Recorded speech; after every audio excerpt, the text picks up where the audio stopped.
गांव के चरागाह में शारू नाम का चारागाह आलस्य से अपनी भेड़ों को देखता है।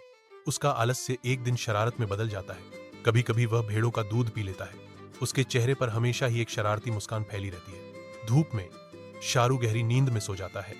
उसकी भेड़ें अब घूमने के लिए स्वतंत्र हैं। तभी अचानक शारू की निराशापूर्ण चीख, भेड़िया भेड़िया, शांत शाम को तोड़ देती है। उसकी आवाज चरागाह में तात्कालिकता के साथ गूंजती है। भयानक चीखों से आकर्षित होकर ग्रामीण शारू की ओर उमड़ पड़ते हैं। उनके चेहरे चिंता और संकल्प से भरे हुए हैं। लेकिन जैसे ही गांव वाले वहां पहुंचते हैं, वे शारू को घास पर लौटते और जोर जोर से हंसते हुए पाते हैं। उसके चेहरे पर हंसी के आंसू बह रहे हैं कि कैसे शारू ने सभी गांव वालों को बेवकूफ बनाया। गांव वालों के चेहरे गुस्से से काले पड़ जाते हैं। उनकी फुसफुसाती गालियां हवा में गूंजती हैं जब उन्हें एहसास होता है कि उन्हें इस बच्चे द्वारा धोखा दिया गया है। शारू अविचलित लग रहा है। उसकी हंसी और भी तेज होती जा रही है। शारू की निराशा भरी चीख फिर एक बार चारागाह में गूंजती है, भेड़िया भेड़िया। गांव वाले शारू की ओर दौड़ते हैं। उनके चेहरे चिंता से भरे हुए हैं। उन्हें शारू घास पर लेटा हुआ मिलता है। उसकी हंसी गांव वालों की अच्छी नीयत का उपहास उड़ा रही है। गांव का मुखिया शारू को डांटता है और उसे चेतावनी देता है कि उसके झूठ अंततः उसे असहाय छोड़ देंगे। तभी एक दिन अचानक शारू का खून जम जाता है जब वह दूर से एक भेड़िए को देखता है। शारू की निगाह शिकारी भेड़िए के इरादे से डर रही है। आतंक की एक लहर उसे घेर लेती है और वह अपना संतुलन खो बैठता है। भागने की हताश कोशिश में पीछे की ओर लड़खड़ाता है।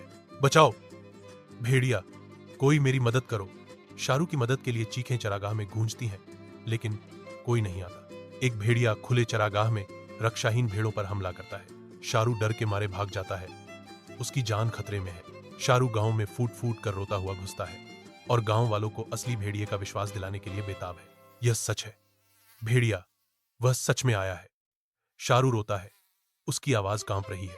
फिर से वही भेड़िया, शारू, हमने यह कहानी पहले भी सुनी है, एक ग्रामीण कहता है, उसे हाथ हिलाकर खारिज करते हुए। वह सिर्फ ध्यान चाहता है, उसे अनदेखा करो।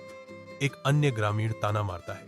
ग्रामीण मुड़ जाते हैं। उनकी हंसी फीकी पड़ जाती है जब भेड़ों की चीखें अचानक हवा में गूंज उठती हैं। सभी ग्रामीण दृढ़ संकल्प की लहर के साथ चरागाह में इकट्ठे हुए। एक क्रूर टकराव सामने आता है क्योंकि ग्रामीण एकत्रित होते हैं।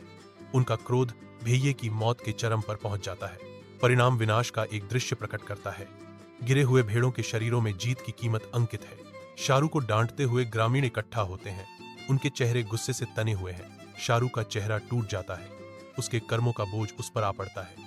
गहरे पश्चाताप के क्षण में शारू ने कसम खाई, मैं वादा करता हूं कि मैं फिर कभी झूठ नहीं बोलूंगा।